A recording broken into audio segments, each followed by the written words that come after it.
العالمين والصلاة والسلام على أشرف الأنبياء والمرسلين سيدنا مولانا محمد وعلى آله وأصحابه أجمعين. قال المصنف الإمام أبو حامد محمد بن محمد al-Ghazali rahimahullah wa nafa'ana bi'ulumi. Dan ketahuilah bahwasanya manusia di dalam menuntut ilmu ini terbahagi kepada 3 keadaan. Manusia di dalam menuntut ilmu ini, maksudnya ilmu agama, terbagi kepada 3 keadaan. Pertama, orang yang mencari ilmu untuk menjadikannya sebagai bekalan ke negeri akhirat. Mencari ilmu untuk menjadikannya sebagai sangu bekal ke negeri akhirat. Maka ia tidak berniat dengan mencari ilmu kecuali hanya mendapat keridhaan Allah dan negeri akhirat. Maka orang ini termasuk di dalam golongan orang yang beruntung. Golongan inilah golongan yang mereka menuntut ilmu, setiap kali perjalanannya dimintakan ampun dosa-dosanya oleh para malaikat, oleh seluruh makhluk hidup yang ada di muka bumi ini. Mereka itulah orang-orang yang andai kata dia mati dalam menuntut ilmu, maka matinya sebagai salah seorang syuhada, yaitu orang-orang yang mencari ilmu hanya tujuannya untuk mendapatkan keridhaan Allah dan negeri akhirat.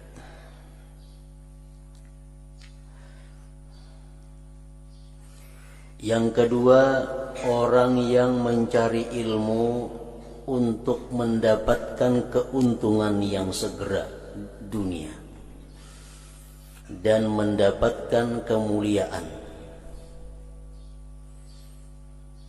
pangkat dan harta benda. Ini menuntut ilmu agama dengan tujuannya adalah supaya dapat keuntungan dunia, supaya dimuliakan oleh orang, supaya dapat pangkat kedudukan, supaya mendapat harta dan benda. Nah, ini orang golongan yang kedua ini ialah orang yang dikatakan oleh Rasulullah sallallahu alaihi wasallam, "Man talabal ilma mimma yubtagha bihi wajhullah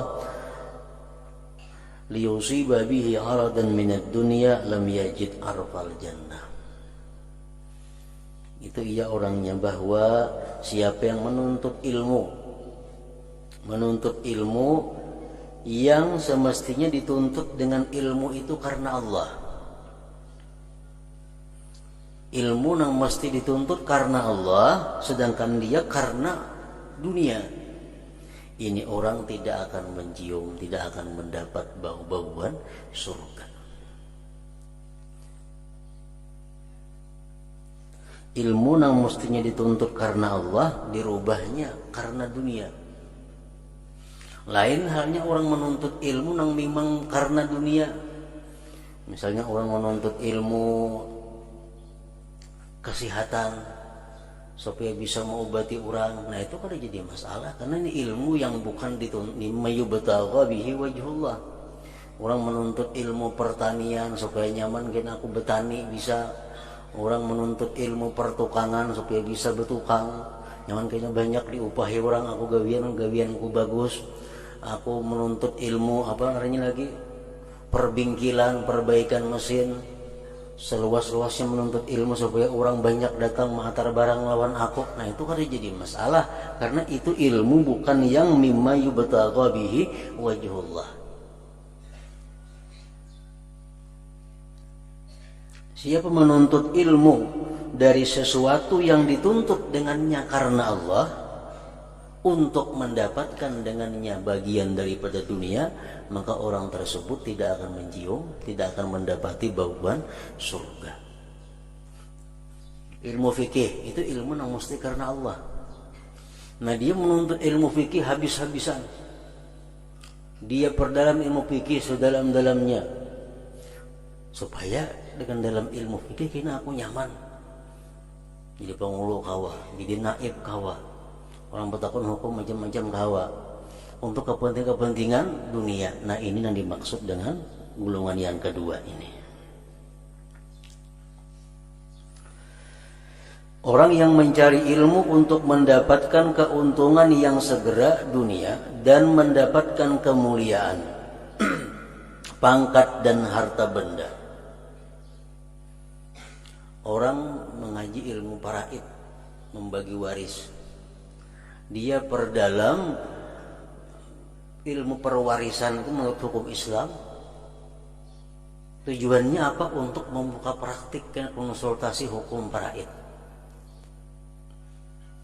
Ini ada berlaku. Mungkin di kota-kota besar konsultan hukum faraid itu dibayar, misalnya kena warisannya 1 miliar, dapat 2% daripada itu umpamanya. Nah, ini tujuan mengaji ilmu faraid untuk mencari keuntungan dunia. Padahal ilmu faraid itu ilmu hukum Allah, nah mesti dituntutnya pun karena Allah.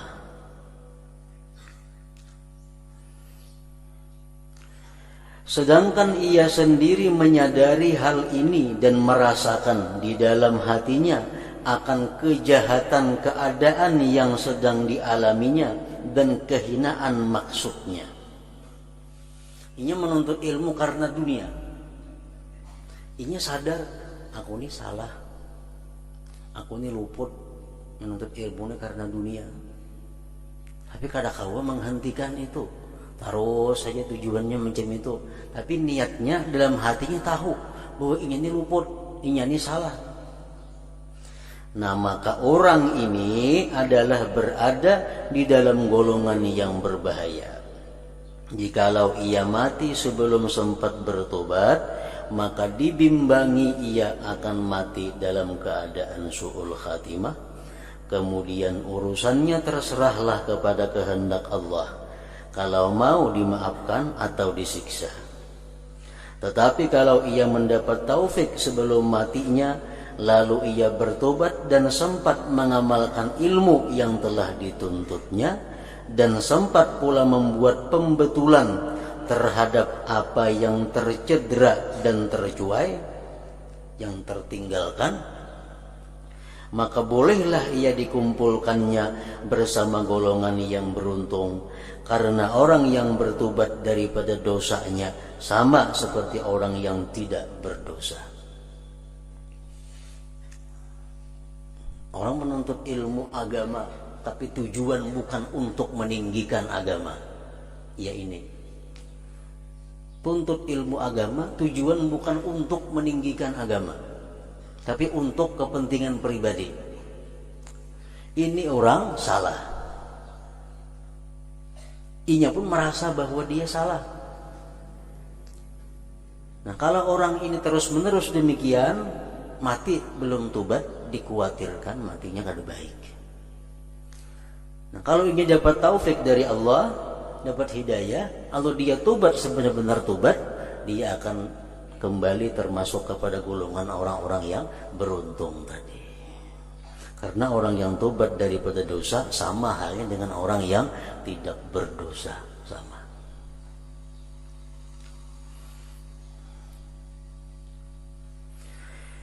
Yang ketiga, orang yang telah dikuasai oleh syaitan, maka ia menjadikan ilmu yang dituntutnya itu sebagai alat untuk menghimpunkan harta benda dan bermegah-megah dengan kedudukan dan merasa bangga dengan ramai pengikutnya.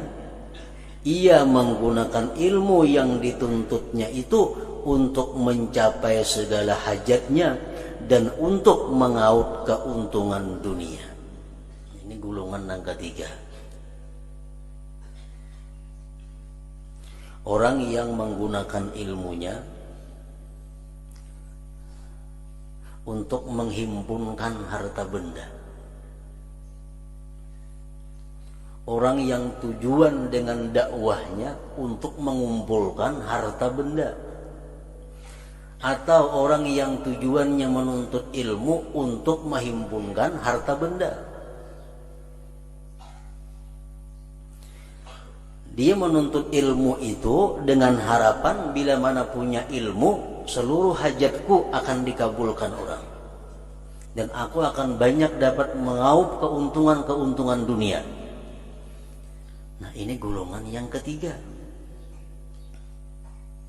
Walaupun demikian, ia masih terpedaya lagi dengan sangkaannya bahwa ia mempunyai kedudukan yang tinggi di sisi Allah.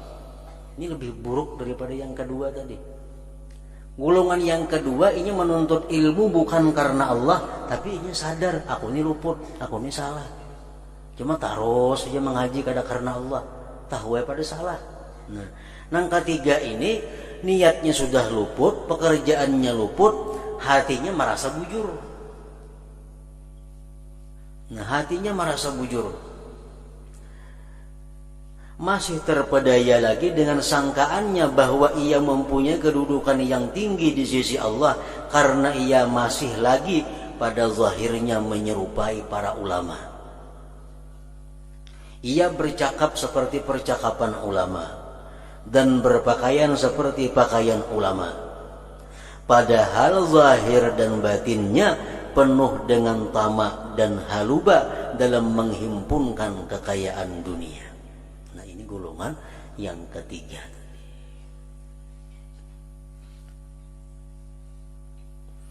Orang yang seperti ini termasuk dalam golongan orang yang binasa. Binasa. Jahil dan tertipu dengan hilah, dengan tipu daya syaitan. Dan sangat tipis harapan untuk ia bertobat kepada Allah. Karena ia telah menyangka bahwa dirinya termasuk di dalam golongan orang yang baik. Ini orang berat untuk dibaiki. Ini orang berat untuk bisa diluruskan. Karena sesuatu yang salah dalam perilakunya dianggapnya dia masih punya kedudukan tinggi di sisi Allah. Dia masih punya kedudukan yang mulia di sisi Allah. Padahal salah. Ini bukannya kekasih Allah, tetapi adalah musuh-musuhnya Allah Subhanahu wa ta'ala. Seperti apa yang dikatakan oleh Ka'ab radhiyallahu anhu. Ka'ab menceritakan tentang keadaan orang-orang yang berilmu di akhir zaman. Yakunu fi akhir zaman ulama. Di akhir zaman itu nantinya ada ulama-ulama.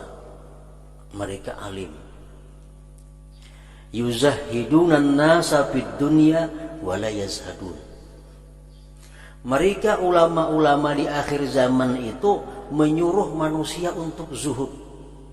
Agar benci kepada dunia, agar jangan mengumpulkan dunia. Tapi mereka sendiri ulama itu tidak melakukan zuhud. Nah, mereka ingin bahwa orang-orang meninggalkan dunia supaya ingin seorang saja yang punya dunia.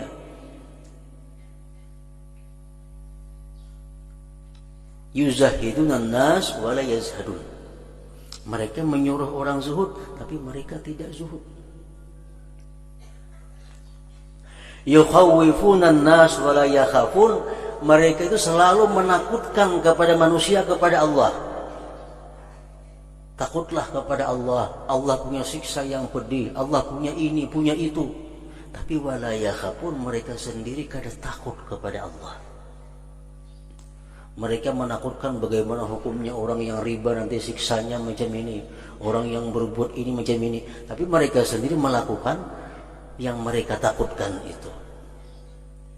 Yukhawwifunan nas wala yakhafun. Wa yanhauna an ghishyanil ulad wa ya'tunahum. Mereka ulama-ulama di akhir zaman itu, kata Ka'ab rahimahullah, mereka melarang orang dekat dengan kerajaan. Kada baik dekat dengan pemerintahan, kada baik dekat dengan kerajaan, kada baik dekat dengan pejabat karena hartanya kada nang baiknya. Tapi wahum ya'tun, mereka sendiri mendatangi kepada pejabat-pejabat itu. Supaya orang lain jangan banyak ke pejabat, seorang aja nang ke pejabat. Udah ke pejabat itu kada bagus, bakawan pejabat itu kada baik. Tapi wahum ya'tunahu, mereka mendatanginya, mereka dekat dengannya. Yuqarribunal aghniyah dunal fuqara, mereka hanya mendekati orang-orang yang kaya dan mereka menjauhi orang-orang yang fakir miskin.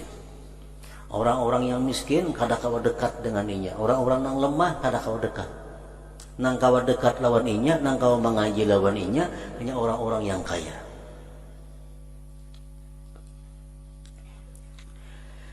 Yataghayaruna 'alal ilmi kama tataghayyarun nisa 'alal rijal. Mereka itu cemburu atas ilmu sebagaimana cemburunya perempuan atas laki-laki. Kalau ingin tuh melajari sesuatu, ada orang lain melajari, ini cemburu. Macam bini-bini cemburu lawan lakinya dianu orang sama. Nah mestinya kalau ulama yang benar itu gembira, di mana makin banyak orang buka pengajian makin suka. Karena makin berkembang syiar Islam. Ada ini kada. Ulama akhir zaman ini kata Ka'ab rahimahullah tadi, bila pada ada orang buka ilmu ini sakit hati. Kenapa? Ampunnya pacang tak ancam, ampunnya pacang bakurang.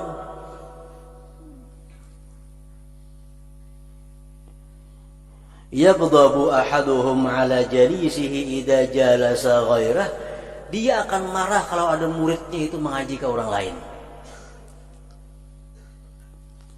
Yagdabu ahaduhum ala jalisihi idza jalasa ghairahu, dia marah kalau muridnya mengaji ke lain. Ini ulama akhir zaman, kan mengaji ke lain kusumpahi kada ridai lagi. Mestinya makin murid, makin banyak guru makin bagus, makin banyak ilmu pengetahuan nang didapatnya. Ini kada murid mengaji ke lain disumpahi kada diridai. Dia marah kalau muridnya menuntut ilmu ke orang lain. Nah ini bukan ulama, kata Ka'ab, ulaikal jabbarun a'daur rahman. Ini bukan ulama, ini orang-orang jabbar, orang-orang yang musuhnya Allah subhanahu wa ta'ala. Nah termasuk di dalam golongan yang ketiga tadi. Kalau ingin menuntut ilmu, menggunakan ilmu karena Allah, kada akan terjadi hal-hal seperti kelakuan ulama di akhir zaman tadi.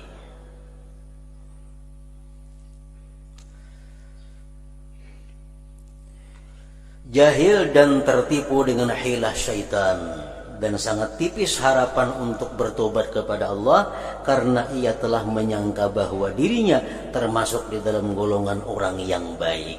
Ia merasa dirinya paling baik, ia merasa paling bujur, ia merasa paling takwa, padahal salah. Nah orang seperti ini kada kau diurus, padahal ia telah lupa akan firman Allah Ta'ala, ya ayyuhalladzina amanu lima taquluna ma la taf'alun. Maksudnya dia lupa akan firman Allah ini, wahai orang-orang yang beriman, kenapa kamu memperkatakan barang yang tidak kamu amalkan? Kenapa kamu menyuruh orang sesuatu yang kamu belum mengamalkannya? Dan orang seperti ini sebenarnya termasuk di dalam golongan yang dimaksudkan oleh Rasulullah sallallahu alaihi wasallam di dalam sabdanya, ana min ghairid dajjal akhwafu alaikum minad dajjal. Faqila wa ma huwa ya Rasulullah? Faqala ulama usul. Artinya ujar Nabi kita, selain daripada dajjal ada satu perkara yang sangat aku bimbangkan, khawatirkan, aku takutkan lebih daripada dajjal. Lalu ada orang yang bertanya, apakah itu wahai Rasulullah? Nabi sallallahu alaihi wasallam menjawab, mereka ialah ulama usu. Ulama usu, ulama yakni ulama yang jahat. Ulama yang jahat.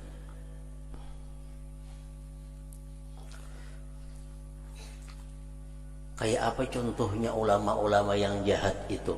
Seperti hadis, seperti perkataan Ka'ab rahimahullah tadi antara lain. Imam Ghazali memberikan contoh tentang ulama-ulama yang jahat itu. Beliau menulis tentang sebuah hadis Rasulullah SAW yang menyatakan bagaimana kelakuan-kelakuan atau akhlak-akhlak ulama-ulama yang dikatakan tadi.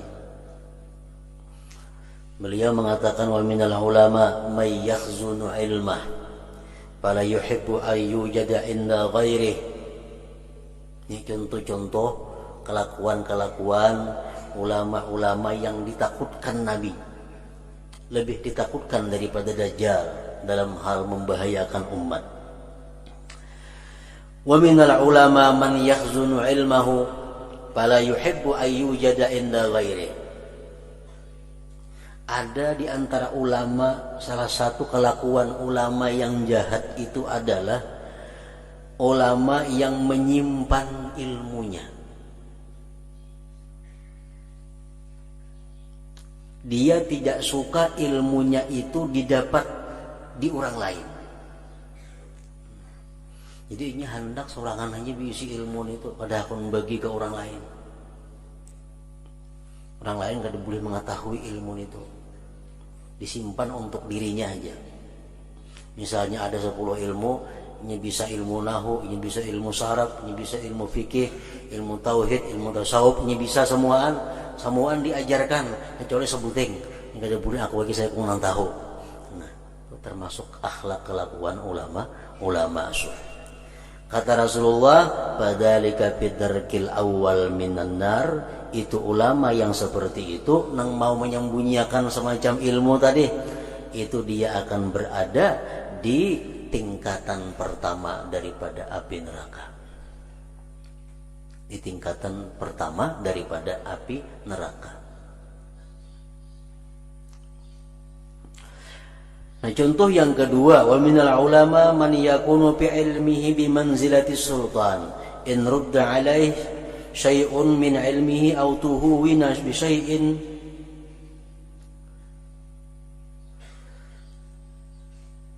min haqqihi ghadiba fadzalika bidarki tsani minan nar.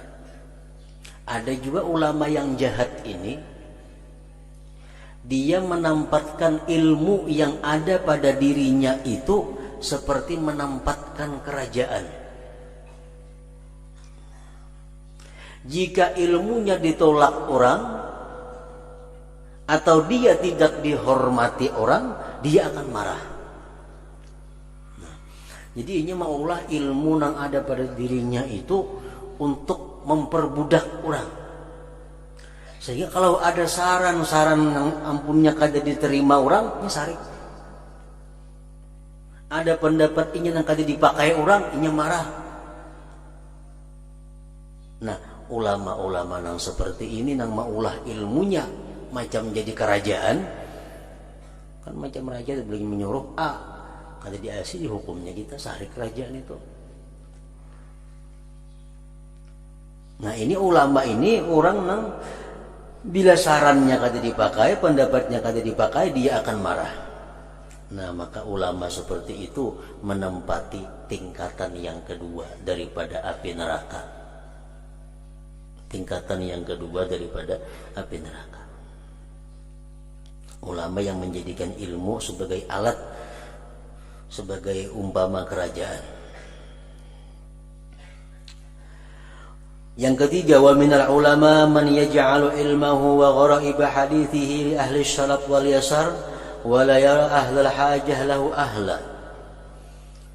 Yang ketiga, contohnya ulama yang jahat tadi adalah ulama yang hanya memberikan ilmunya kepada orang-orang terhormat dan orang-orang kaya.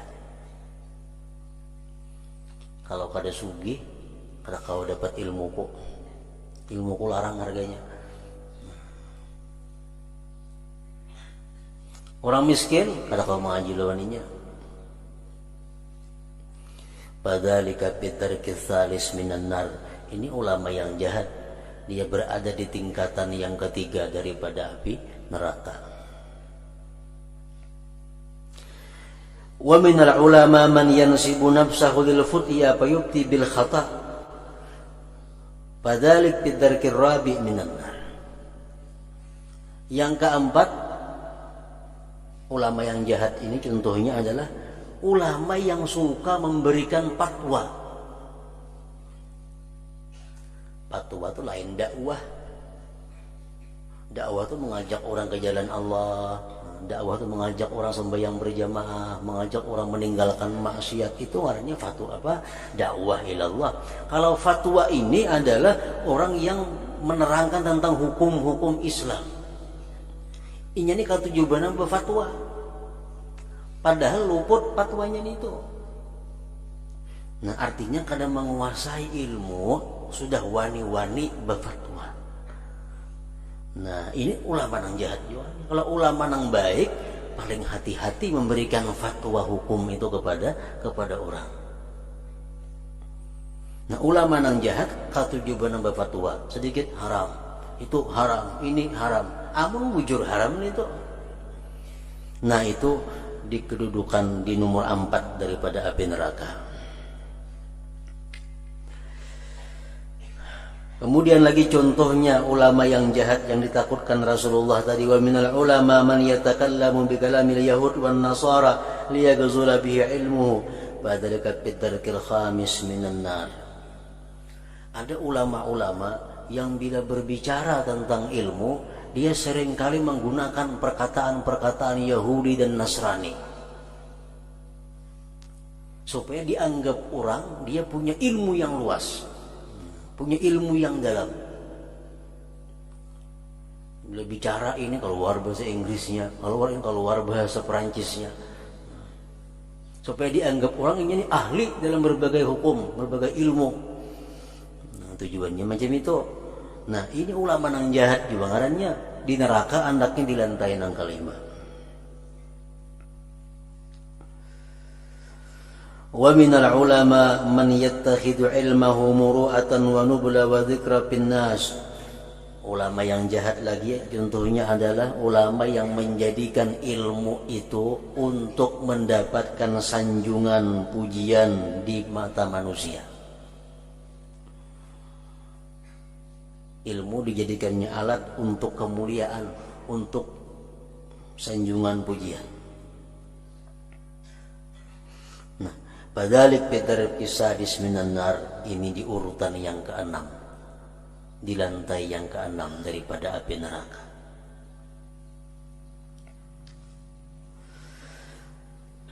Dan yang terakhir yang ke-7, minal ulama man yastafizuhu zahul wal ujubu fa in wa'iza anafa wa in wa'aza anafa wa in wa'iza anifa fadzalika bitarkis sabi minan nar.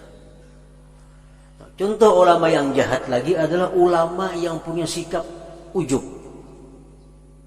punya sikap sombong.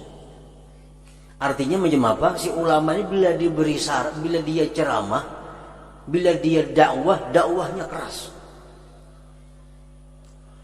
Wa iza wa'aza anafa, kalau nya ceramahnya keras, bumamai aja.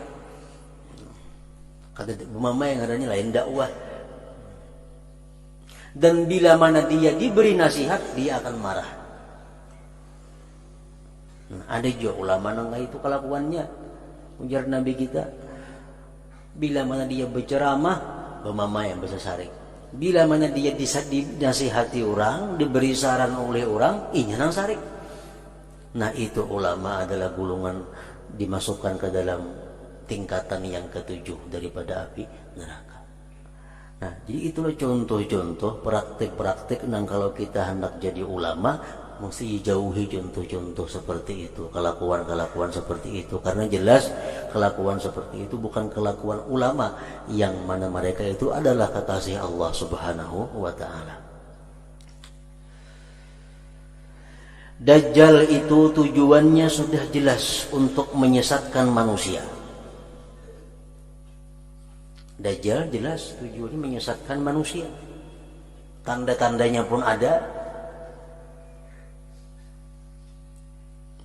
Tetapi ulama usuk ini walaupun lidahnya pandai memalingkan orang lain daripada cinta dunia, namun amal dan perbuatan mereka adalah mengajak orang lain membuat kejahatan. Karena amalan seseorang itu lebih berkesan daripada percakapannya. Kenapa Nabi sangat khawatir terhadap ulama yang jahat ini? Lebih khawatir daripada Dajjal. Dajjal itu jelas orang berjauhan karena ajakannya sesat. Nah, kalau ulama ini putungannya putungan ulama, surbannya surban ulama, bajunya baju ulama, kata-katanya hadis Quran nang keluar, itu sulit membedakan orang awam mana nang bujur mana nang kada.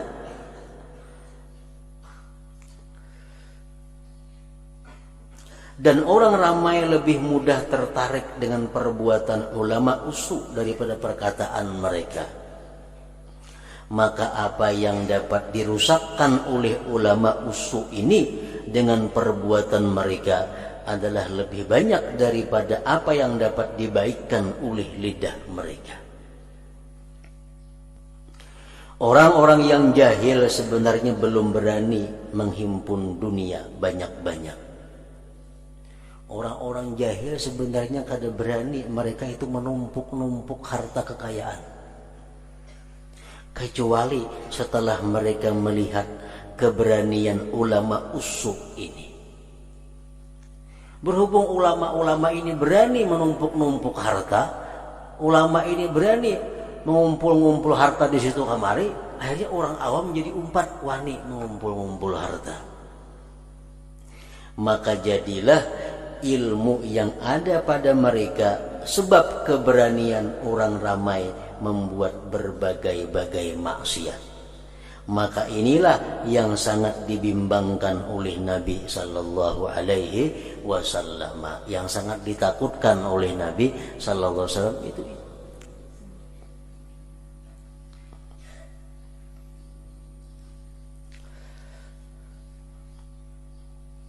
Al ulama warasatul anbiya, ulama itu pewaris para nabi. Wal anbiya lam yuwarrisu dinara wala dirhama. Para anbiya itu mati kada ada mewariskan dinar dan dirham.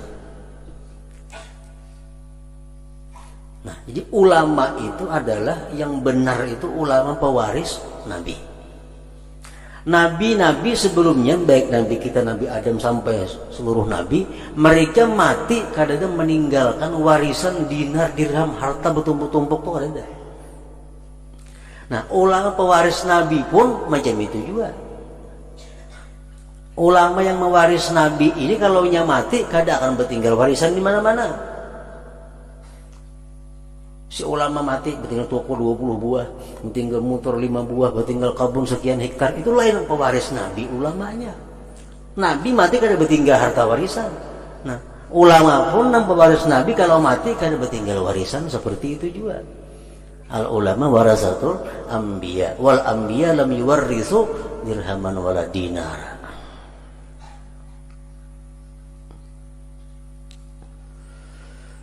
Namun demikian nafsu ammarah, ulama usul ini selalu membisikkan di telinga mereka bermacam-macam angan dan membisikkan kepadanya bahwa ia telah banyak menabur jasa di kalangan manusia sehingga ia layak untuk menerima bermacam-macam anugerah daripada Allah.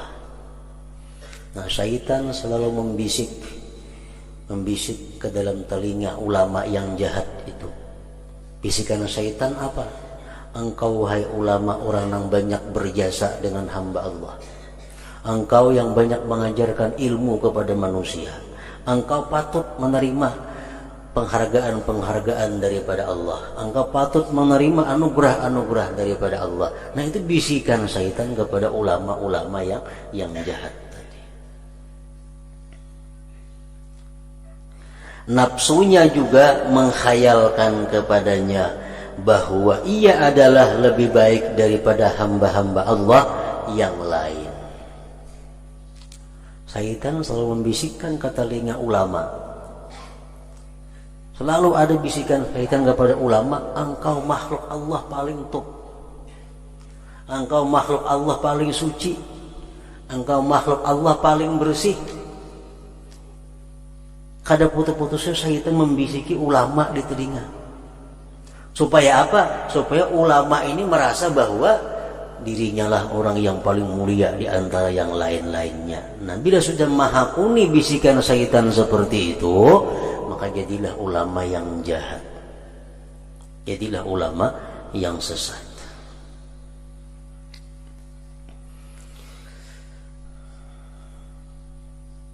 Nafsunya juga menghayalkan kepadanya bahwa ia adalah lebih baik daripada hamba-hamba Allah yang lain.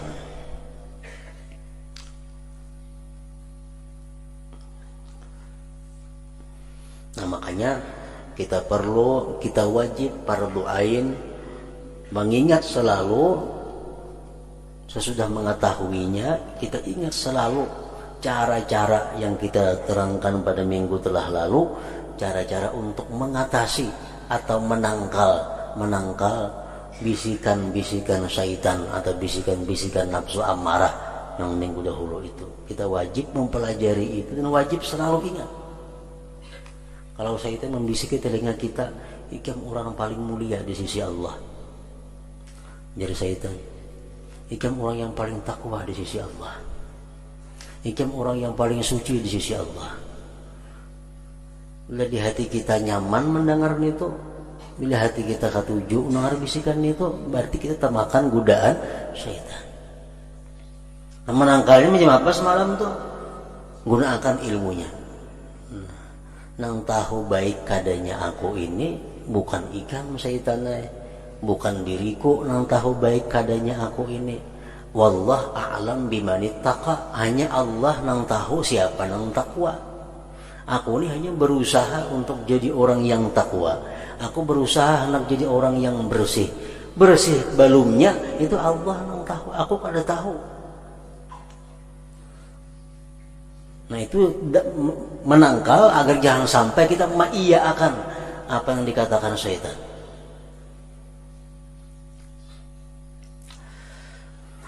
Wahai para penuntut, maka jadikanlah dirimu bersama dengan golongan yang pertama. Wahai para penuntut, maka jadikanlah dirimu bersama dengan golongan yang pertama. Pertama mana tadi? Golongan pertama adalah golongan yang mencari ilmu untuk menjadikannya sebagai bekalan ke negeri akhirat. Maka ia tidak berniat dengan mencari ilmu kecuali hanya mendapat keridaan Allah dan negeri akhirat. Menuntut ilmu biasidin supaya umpat golongan yang pertama itu. Golongan itulah golongan yang beruntung. Golongan itulah amunnya mati sebagai syahid. Golongan itulah yang dijamin Allah kecukupan rezeki hidupnya. Allah menjamin orang yang menuntut ilmu rezekinya. Allah menjamin kebutuhan orang yang menuntut ilmu akan rezekinya. Menuntut ilmu nang macam apa orangnya? Golongan pertama itu. Kada akan sengsara hidupnya, kada akan susah, kada akan miskin orang menuntut ilmu agama, asalkan dia menuntut ilmu agama mencari keridhaan Allah Subhanahu wa ta'ala. Jadikanlah dirimu bersama dengan golongan yang pertama. Dan hati-hatilah supaya engkau tidak termasuk di dalam golongan yang kedua. Yang kedua aja jangan. Yang kedua, orang yang menuntut ilmu atau orang yang menggunakan ilmu untuk mencari dunia. Tapi hatinya sadar bahwa inya ini salah. Hatinya sadar inya luput. Hatinya sadar inya dalam kemurkaan Allah. Tapi berhenti kada kawa. Nah, sama orang berbuat maksiat, peminum, pemabuk, penjudi, Tapi nya tah ini salah, inya ni jahat, inya ni kotor, inya ni hina di sisi Allah. Nah, ini lebih baik daripada orang nang pemabuk, peminum, penjudi, penjina, tapi merasa itu takdirnya Allah Ta'ala. Nah ini berat dan obatnya. Penjudi, pemabuk, segala macam, tapi di hatinya aku ini kehendak Tuhan itu nyamini kada kawai. Bila macam itu kada bakal baik manusia ini. Nah sama halnya golongan yang kedua ini yang tingkah lakunya merasa sadar bahwa dia salah. Di dalam golongan yang kedua jangan juga, karena banyak sekali orang yang lalai yang telah direnggut oleh kematian sebelum ia sempat bertobat, maka rugilah ia. Nah, khawatirnya kelompok yang kedua ini kada sempat tobat, tada hulu mati. Bujurnya mengakui salah, mengakui ruput, tapi belum tobat lagi mati. Nah, dikhawatirkan matinya pun mati kada baik juga.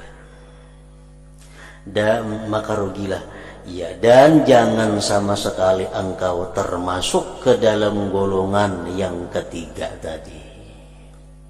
Golongan yang ketiga yang kelakuannya sudah kada baik tapi merasa punya kehormatan di sisi Allah. Kelakuannya menuntut ilmunya, niatnya kada baik, dakwahnya tujuannya dunia, tapi merasa bahwa dia mulia di sisi Allah. Jangan 4 golongan itu. Dan jangan sama sekali engkau termasuk ke dalam golongan yang ketiga, maka engkau akan terjerumus ke jurang kebinasaan. Bukan kekasih Allah kita, tapi a'da'ur rahman, musuhnya Allah,